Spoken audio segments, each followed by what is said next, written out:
ngàyនេះខតពាំងជើងជ្រូកដាក់គ្រឿងក្រៅអស់ហើយបានតែឃើញថតអើយហ្នឹងហើយនេះខ្ញុំលាយគ្រឿងក្រៅហើយមានស្ករមានអំបិលមានប៊ីចេងមានទឹកត្រីមានប្រេងខ្យង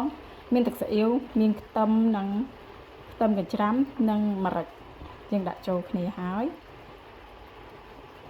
ទុកឲ្យវាពុះផុយហើយនេះត្រពាំងកាត់មកពីចំការត្រពាំងផ្អែមអញ្ចឹងក្របទុកឲ្យវារៀងផុយបន្តិចហើយមានពងទាមួយទៀតមានពងទាមួយមុខទៀត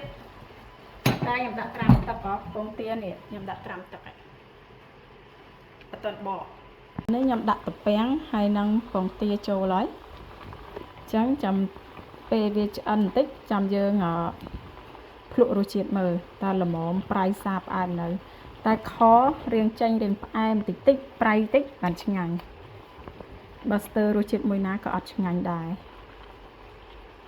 មិនអត់បានដាក់ឲ្យបងប្អូនមើលទេដោយសារកាន់ថតម្នាក់ឯងអត់មានជើងកាមេរ៉ាឥឡូវយើងទុកមួយងាស់វាឲ្យផុយសាច់ទៅហើយឲ្យវាចូលជាតិជាមួយគ្នាចាំយើងភ្លក់ព្រោះគ្រឿងយើងដាក់ពីមុនហើយណាដាក់ពីមុនម្សៅហើយអរគុណ